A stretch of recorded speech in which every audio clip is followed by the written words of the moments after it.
Hey, Gabriel Blake, Hey, Gaybros, Jose. where are we today?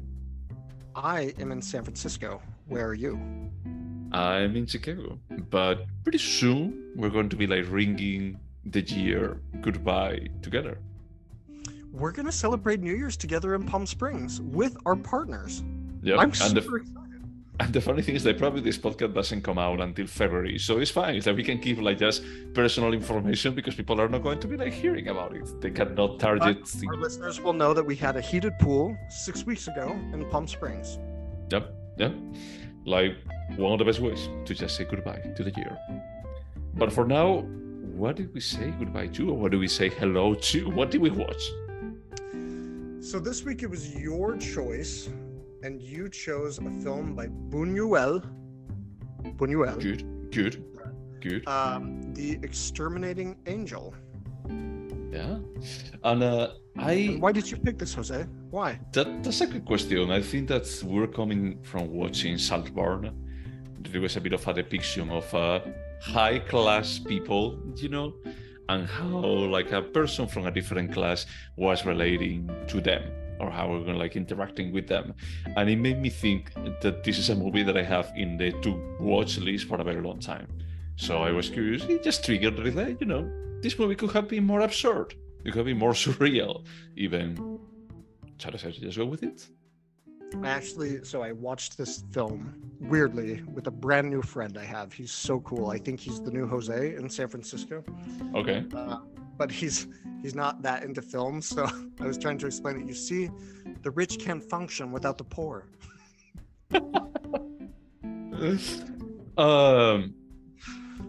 And I think that we actually talked about this a long time ago. About this movie. I think so, because you were educating me about like not standards, but like when we watched Viridiana, you explained to me, well, you have to understand in Spain things were seen this and this and this way, and I think because I had already seen The Discreet Charm of the Bourgeoisie, you filled in some gaps in my knowledge of Spanish history. Yeah. But yeah, as this was my pick, I guess that you had to summarize it. Give some synopsis. I sure do. This is gonna be tough. So this film, like the three Buñuel films I've seen, are absurdist, I would call them. Is that accurate in your understanding? Or surreal. Yeah. Surreal. That's a better term. Yeah. Okay, so after a night at the opera, we meet Edmundo and Lucia, and they are an extremely wealthy couple. They have a lavish mansion, and they're having a dinner for many of their friends. I think it's 18, but I could be wrong. Yeah. But all of these rich people come to dinner, but inexplicably, all of the servants of Edmundo and Lucia just like start to leave. Right? Yeah, so the workers, before they even arrive, I think that the movie even opens with one of the servants, workers in the house that is like, hey, yeah, I'm out. He's like, I don't want to stay tonight. And he's like, oh, then you are fired. He's like, yeah, I don't care. He's like, but we don't know anything. They all had the freedom to leave, which is important to recognize, because as the rich people come and their night goes on, and we meet this cast of like, I wouldn't say eccentric, but they are eccentric characters. Yeah. This quote-unquote dinner moves on, but the dinner gets like more and more surreal, like you said, and I think that it's like pretty fucking surreal with that take when they are arriving, that plays twice, which is important because there's a couple scenes that are played twice. Yeah, but it's not that it's like it plays twice like the same scene. It's a bit more about like they repeat the same action in a slightly different way. So the dinner doesn't go as planned, but there are these very strange occurrences. Like there's a planned joke about a bear and a couple sheep that they cancel because someone doesn't like jokes. Yeah. Some guests repeatedly enter the mansion and they go upstairs twice. Like everything is about repeating in this film, and it's super interesting. As the evening is ending, a guest, Blanca, plays a piano sonata. And after she plays it, she says she's tired, and all the guests say, "Okay, we're gonna leave," but then they can't. And it's like 3 in the morning or 4 in the morning. Yeah, but they can't leave at this point. So none of them leave. They just all fall asleep on the floor, on couches. Well, the interesting thing is that they don't even say that they cannot leave. It takes a while for them to realize that they cannot leave. It's more like, oh, I'm going to leave. I'm pretty tired. And then it's like, for whatever reason, just forgets that they wanted to leave, and then just like sit down and they start falling asleep, and they feel like a bit of I don't know, like some kind of disconnection about like, hey, we all feel tired. So isn't this hilarious about like just falling asleep in the ground and everything? And so the next morning, everyone wakes up, and one of the guests, Sergio, is unconscious. He's in a coma. I don't think we know he's in a coma at that point. Mm-hmm. But then everyone is like, why didn't anyone leave? Why did we hang out here? And Sergio gets sicker and sicker. At some point, he's in a coma. And they all try to leave, but every time they try to exit the salon, they like get super distressed. And it's clear, like, for whatever reason, it's not like physical. It's not like they are not allowed to leave. They just feel like they are not allowed to leave. Yeah. And so the evening of the next day, everyone is still there. Sergio ends up dying, and the doctor that's treating him doesn't want to upset the guests, so they just put the corpse in a closet. And they're like, oh, let's not upset anyone. Yep, let's forget about that. Yep. At this point, like outside, the film becomes Mother by Aronofsky, and and everyone is, there's a ton of people gathering outside. There's like a general crowd of the public. There's police, soldiers, and they're kind of starting to riot, but they don't come in, even though there's no barrier. They just kind of like, they can't come in. Yeah. And then for whatever reason, so then Eduardo and Beatriz, a young engaged couple, they kill themselves in the closet where Sergio was being stored, and it's like, okay. For whatever reason, that night, the servants come back. And let's see. Sorry, I'm reading from the Wikipedia article because I was like, how do I describe this? There's so much here that's so surreal. So Raul convinced the other guests that their predicament would end if Edmundo dies. Oh, yeah. But then a fight breaks out, and then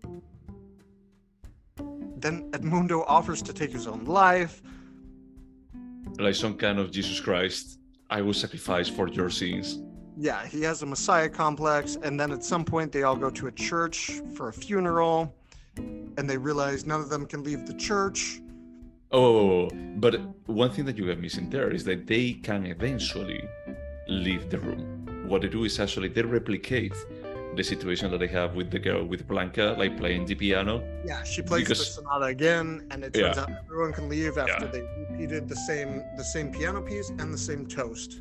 Yeah, and I had to say that I really like how she describes it about like, hey, we have been here like for a week, trapped here, and it's like, and this is a miracle, but it's like we are all sitting exactly where we were that night.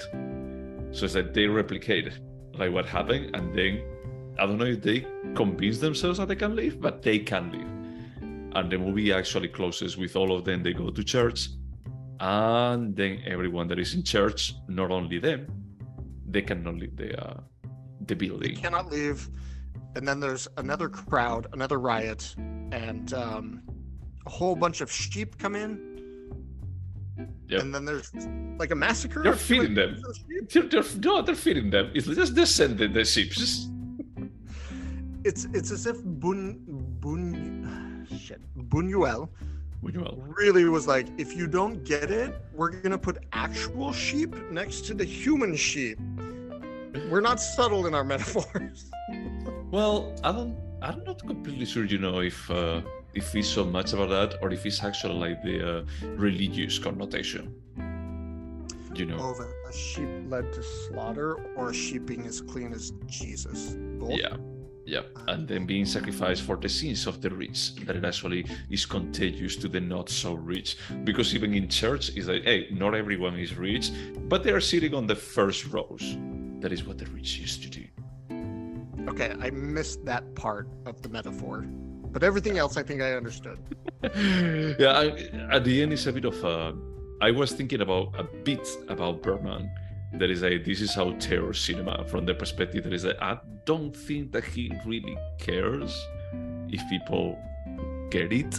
It's more about like, hey, I have this idea and I know exactly what I want to say. It's going to be like very indirect, you know, and if you get it, great. Otherwise, just sit down for the ride.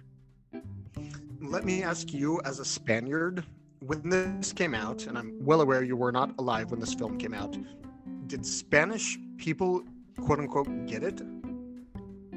I'm not sure if they got it, but you had to think that at that point, Buñuel was living in Mexico, I think. And I think that he was no longer a Spaniard. And he was not even like probably he was a persona non grata in Spain after Viridiana. This is the year after. And after what he pulled with Viridiana for bypassing the, how do you say, the censorship? Yeah, the censorship is like, I don't think that they were too eager in just playing anything else that he did. And even if this is not as blatantly religious as the original, as Viridiana was, is that there is definitely a religious connotation to it. Yeah, I can see that. Also, I have always been slightly offended by Viridiana. I can't say it like a Spanish person. Because why? The way they portray poor people, it's like, okay, that's not like the exact experience of poor people, and they're not like the bane of the existence of rich people, and given the opportunity, they're not gonna, destroy your home and rape you, whatever. But I didn't get that from this film. There's obviously some commentary on classes. Yeah. But this felt more critical of the upper class. The wealthy, yeah. Is that how you would describe them, wealthy versus upper class? Yeah, I think that this is like super wealthy class. Yeah, but I just want to understand from like a Spanish viewpoint, are these people just considered like upper class, or are they shitty upper class? Are they... They are not necessarily city upper class. We don't see them, well, how they talk with each other. I think that they mentioned at some point that is like, hey, poor people, they are people too, like clarifying it. I think they had like some mention about like... They're humans, I promise. They just don't have money. Exactly. Yeah, so it's like, I don't think that they're great people, and I think that that's the point about like just what he's trying to do. A bit more about like portraying is like, hey, these super educated and super successful people that maybe half of them like were born into money, but it's like, hey, given the right circumstances, they can devolve into complete madness. Which I absolutely loved about this film.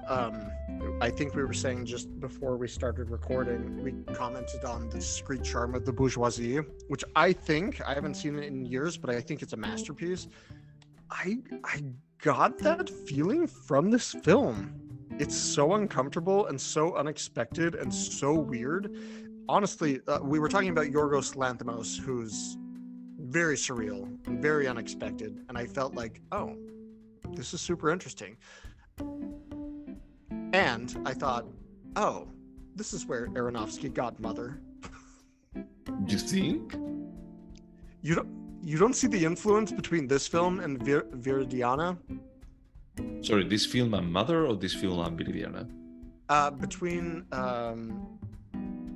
The Extinguishing Angel and Viridiana, there's a lot of similarities between that and Mother. A lot. Oh, I'm not sure, man. I'm not completely sure that I see it. I think that you still want to redeem Mother to some extent, and I'm sorry, but there is no redeeming quality to that movie. Yes, there is, and her name is Michelle Pfeiffer. She was exceptional. She was great. She was the best. That's true. She was the best. Javier Bardem was like pretty weird casting for that time. And Jennifer Lawrence married to Javier Bardem. It just doesn't make sense, man. But we're not talking about Aronofsky.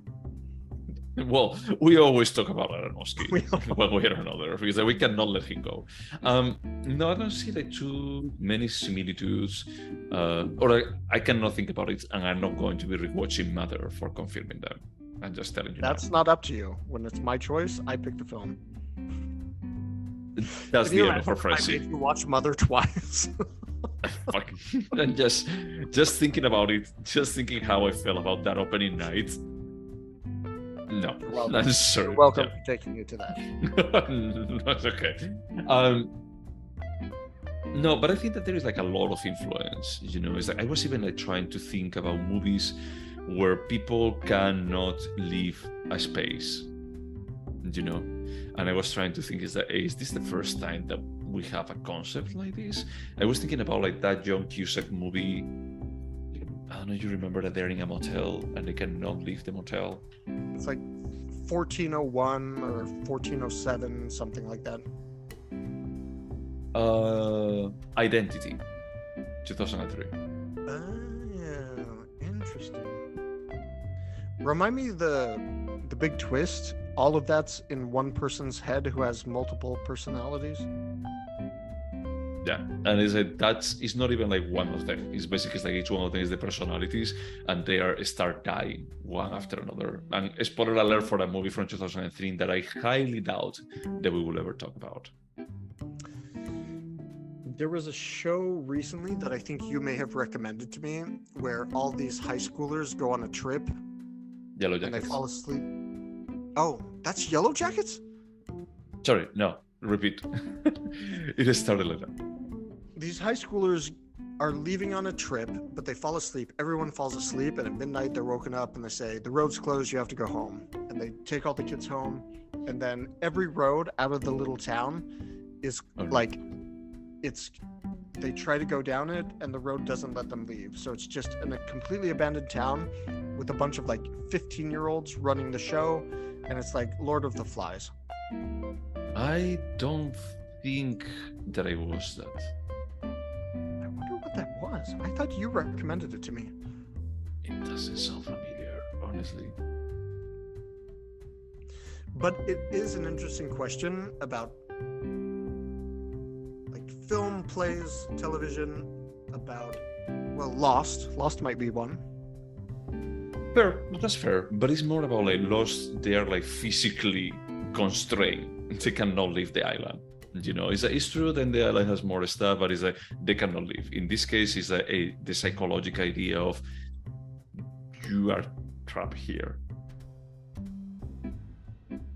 And I would argue that 6 Feet Under is a show about people who can't leave dark circumstance. I think that you're using a metaphorical approach here.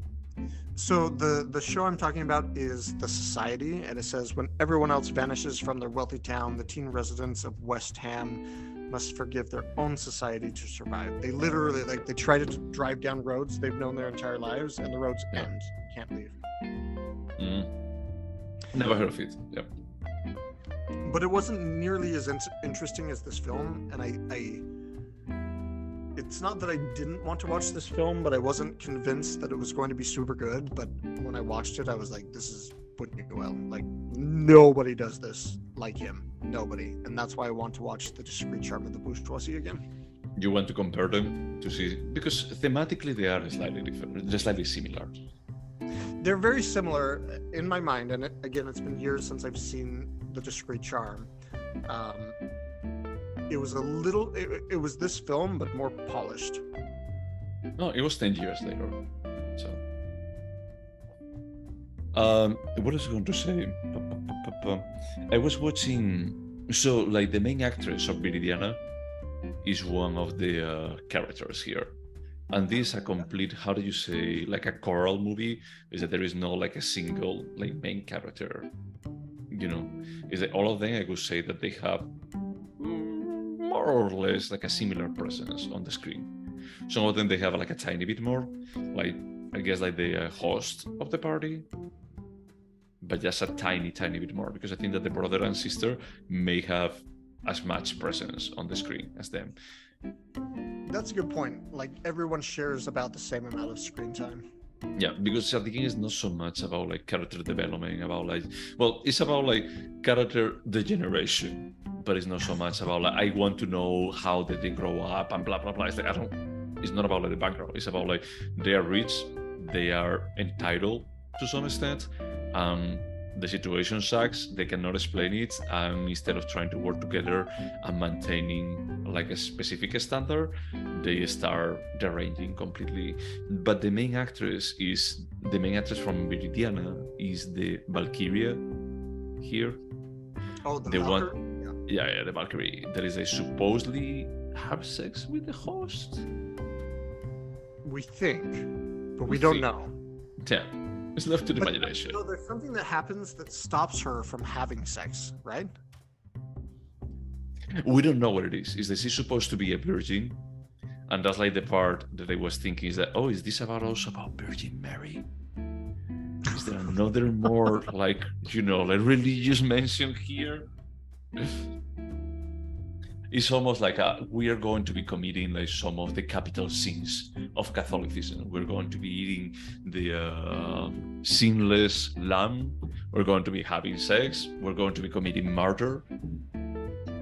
So I buy into all the metaphors you're talking about, but what the fuck did the bear represent? I'm sorry, that's surreal. That's just surrealism. Okay, we have the religious imagery and a bear. And a bear, and a cup, an adorable cup. Ah, okay. So there's some gay connotations. Exactly. Yeah. But I'm pretty happy to hear that you like it. This was definitely the first Buñuel movie that I watched.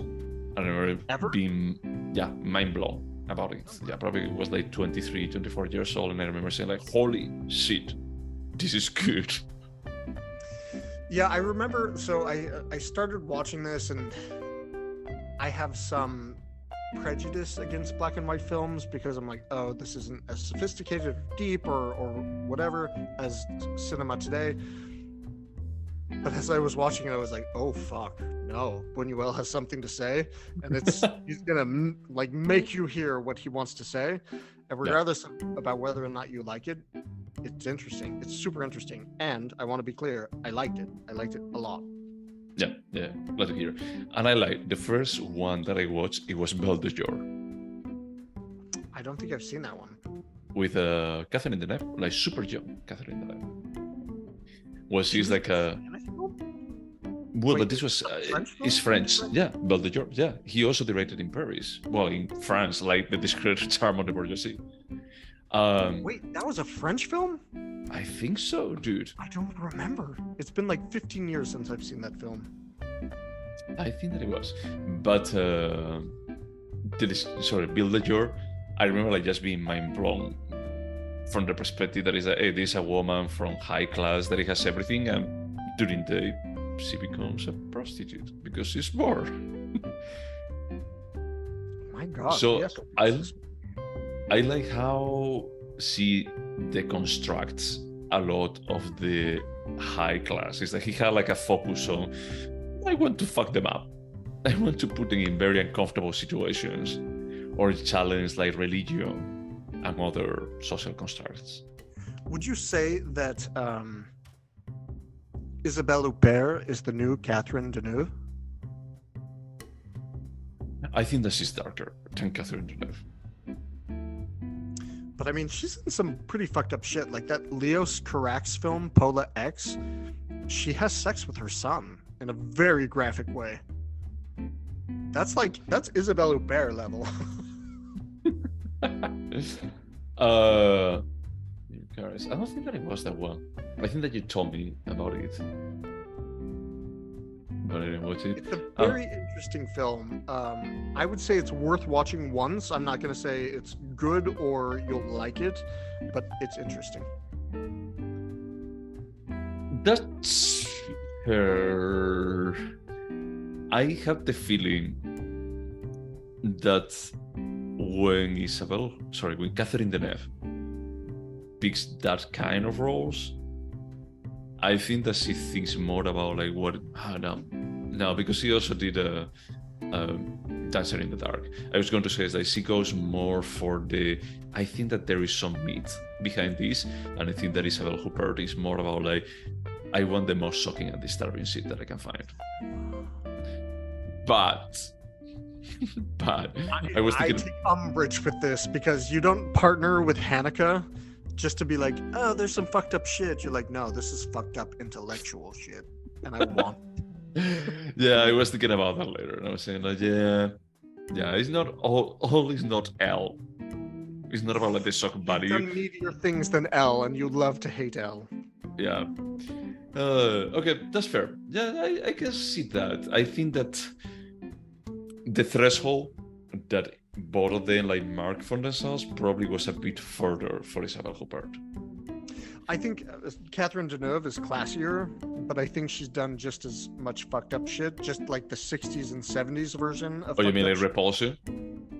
Well, that was 50s, but yes. It was 65. Okay. And Leo's character. It was 65 that Repulsion came out? Oh, wow. So, yeah, what was the other Haneke film she did? Happy Ending? I didn't watch that one. There's no need. Yeah, that's what you told me. Like that. Well, I liked the film. I thought it was great. I was reminded how strong Buñuel's direction is. He definitely has a point of view. He really has, like, he knows what he wants the audience, the message he wants them to get. He's very good at, like, presenting that message. Yeah, no, I agree. I think that probably looking at history, he may be one of the stronger cinema makers ever.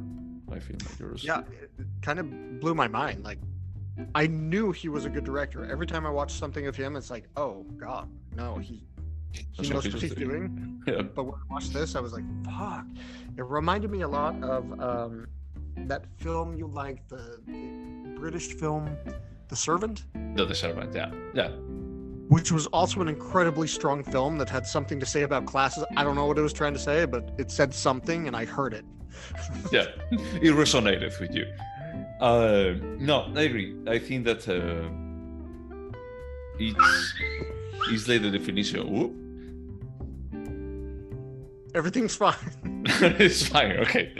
I think that is the definition of auteur cinema, and I'm not using this term in a derogative kind of manner, but it's a bit more about like, hey, this person is thinking beyond like entertainment. Is that this person is that just thinking about the medium and about like what he can say. Is that all of the surrealist stuff about like the playing twice, like some of the scenes, is that I'm pretty sure that it, like the actors, I mean, there is even like an interview. I don't know if you watch it on the Criterion channel. No.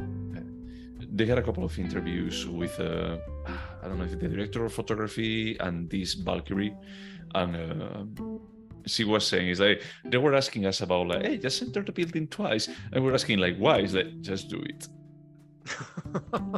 I'm not here to explain you anything, just do it. There is a bit more like he had like a strong vision, you know, and I think that's, I compare it with Bergman as a compliment to Bergman. I want to be clear about it, but it's like I just feel it's like these are like the type of directors that is like they gave like zero craps. You know, they had like a vision. I don't think he gave a shit what people thought. He was like, I have something to say. Do you want to hear it? Watch this movie. Yeah. She actually said on the interview that they really wanted to record in Paris. No, in Paris or in London.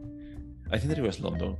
And I was discussing it with my boyfriend because he's from Mexico and this movie is shot in Mexico. And he was saying that, yeah, I don't know 100% if this represents like in accurate manner, like what would be like a very, very high class. This feels a bit more of an European high class more than the Mexican one. Not because they don't have like that level of money, but a bit more about like how they behave and the situation that, you know, like the house and everything. So your boyfriend watched the whole thing with you? Yeah. Interesting. You should have invited him to the podcast. Good do for the next one. Okay, mate, should we go over the questions? Let's do it. Would you watch it again? Yes. Probably tomorrow, honestly. Oh wow, okay. And it's like, yeah, and it's like 95 minutes or something. 93. I checked. Of course you did. Did you watch it with your husband? No. Yeah, that's it. Would you watch it with him? Yes, if he said tomorrow, I want to watch this film, I would be like, all right, let's sit down and watch it. I said, oh, cool. Yeah, I'll watch it again. I think that it's like a great rewatchability. It has like very high rewatchability film, like value. Sorry. Would you recommend this movie? Yes, the answer is yes, 100%. I want to rewatch Discreet Charm to see if I would recommend that over this, but yes, I would recommend this. Gotcha. I would recommend it to my parents and to many people out there. The only thing is like I'm not completely sure how I could get to recommend it. You know, it's like I don't know exactly. In conversation where you're like, oh, have you seen The Extinguishing Angel? Yeah. Did you see this? Exterminating Angel. Yeah. Oh, thank you. Yeah, no worries. What did I think Extinguishing a fire. Oh no. But I'm pretty sure that I can figure it out. You know, it's like after watching it, it's always something that is in my bag. And I'm pretty sure that one of the first things that we talk about, you and I, when we met, and we started talking about cinema, is that I asked you about this movie. Because my partner all the time is that he actually had it on DVD. And I was always like mind blowing about like this is not your type of cinema. On DVD is weird. No, I mean I loved it because I had already just watched it like some years before that, and I was like, this is good shit. This is good shit. I'm surprised that it's like one of the 15 DVDs that you own. And it's interesting because I also knew your partner at that time, and I would not have guessed this was his particular taste. He had good tastes, just that this didn't seem to be. Yeah, like fell into the perspective. Yeah. Would you remember The Exterminating Angel? On this, I'm going to say no. I'm not going to remember the specifics. It's not that it's a bad film, but when it gets to this level of surrealism, I tend to forget the facts. I'm not going to be able to give a detailed synopsis in 6 months from now. No. Yeah, I mean, I would remember like the synopsis that I would have given. Rich people goes to dinner, they cannot leave the room. Then they can. Then they go to church and they send a lot of sheep. And bear and sheep, and then dead sheep. And then just sheep. So I'm going to go with yes because I think that is like the gist is stuck in my brain. Yeah. Is there anything artistic about it? 100%. I honest to God, I was blown away by Buñuel's direction. He's like. He knows what the fuck he's doing, and he's really good at it. And he's really good at shoving it in your face, almost as much as Lars von Trier, but in a much more tasteful manner. Oh, yeah. He's like, yeah. I'm going to leave this film without understanding exactly what I want you to understand. Yeah, there was on the cinematography style, is this since they are like, how do you say, like trap. I think that he does something with the camera that he starts doing like how do you say, like below the angle, like looking up. Yeah. Like angles, I don't know how it's called. Sorry. But I think that he started like using them like more and more and more for just like making you feel a bit more like oblique takes from time to time. But he does it in a subtle way. He's never like abusing of it, you know. I agree completely. Yeah. And I felt like I stopped for a second and I told my boyfriend about that. Oh, look at what he's doing. He's like, now I realize about like why it feels weird. So he's a master, and the thing is like he's not so heavy-handed. It's similar to I know that you're not going to like. Well, are you kidding? He's heavy-handed as fuck. Well, dude, I think that Berman is more like heavy-handed, and this is like this. When I'm talking about like the cinematography aspects, you know, it's like the surrealist stuff is like definitely just it's like he's not subtle about that part. But the cinematography made me think a bit about Mike Leigh. That is like, hey, this is good stuff. Everything is like just super well made, but I cannot really like just picture why this is so well made. And in this case, it's like, yeah, it's not that abusive in any way. That's very interesting because I agree with you about Mike Leigh. It's like, why is this perfect? I can't explain, but it is perfect. But at least with this film, I was like, oh, you want me to feel like I'm in an average movie from the 50s? Like a black and white, like this came out of Hollywood, and then it's like, everything's absurd. It was interesting. Okay. No, that's fair. But I still think that it's like pretty artistic. It's like how everything comes together, like the shots, like making that room feel larger and smaller at the same time, like feeling like super crowded and also like people like super distant to each other. I felt like it was like a great visual language all the time. Agreed. Yeah. Is it a timeless piece? Yes. So we watched it, 70 years after it came out? Roughly 70? 60. It's 62, no? Well, if it came out in 62, that's just 40, 60 years ago. Okay, that's fine. Yeah, 61. Yeah. Yep. I think maybe some impact has been lost over the last few years, but I found it extremely impactful today, even though like not much of that kind of society, that environment is recognizable today. Or maybe it's just you and I are not in the upper Mexican class. No, one thing that I wanted to ask you is like, when I agree with you, this is timeless, 100% timeless. But one thing that I was wondering is like, did we all as a society went through a Exterminating Angel phase during the pandemic? In what way? I mean, maybe more in Spain and in other countries, that they were not allowed to leave. Is that you couldn't go to do anything that it was not like just buying in the supermarket, in the closest supermarket. Is you were like super restricted about like you cannot leave. You could, there was no physical barrier, but you were not supposed to. Yeah, I can see that. That's an interesting simile, metaphor.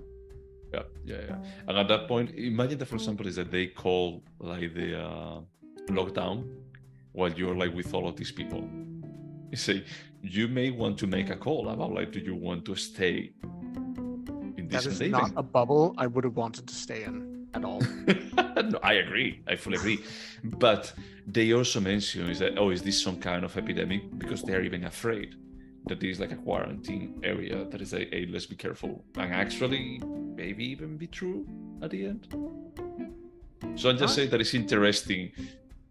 I wish that we have watched this during the pandemic, during that lockdown period. It would have been interesting. I think it would have been too real, but yes, I agree. It would have been like, we're experiencing. Does art imitate reality, or does reality imitate art? Would you turn the Exterminating Angel into a TV show? No, there's nothing about this that wants me to watch a TV show about it. I love the film. I think it's fantastic, but this is not TV material. No, this is more of a... did you know that they actually did an opera? Oh, I did not know that. Yeah. We just found it. I didn't check too much into it, but it feels a bit of a theater play. And for me, the theater play is like just trying to stretch them more than an hour and a half, 2 hours. It's too much. But with the right stage direction, this could be a super impactful play. Super beautiful, impactful, really interesting. Yeah, I agree. But not a TV show. Not an interesting TV show. Now, could this movie have been a short?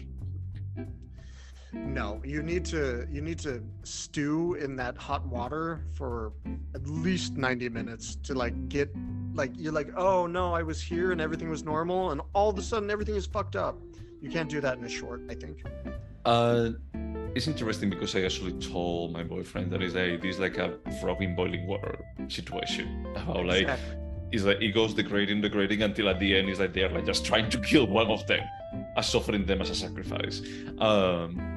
But I think I'm going to go with yes. Not because, and this is not like a critique or anything, I just think that there are ways of just like getting away, like some impact similar to this in a smaller time frame. I mean, with a film like this that's 90 minutes, I mean, yes, you could probably get under an hour, but I want all 90 minutes here. Sure.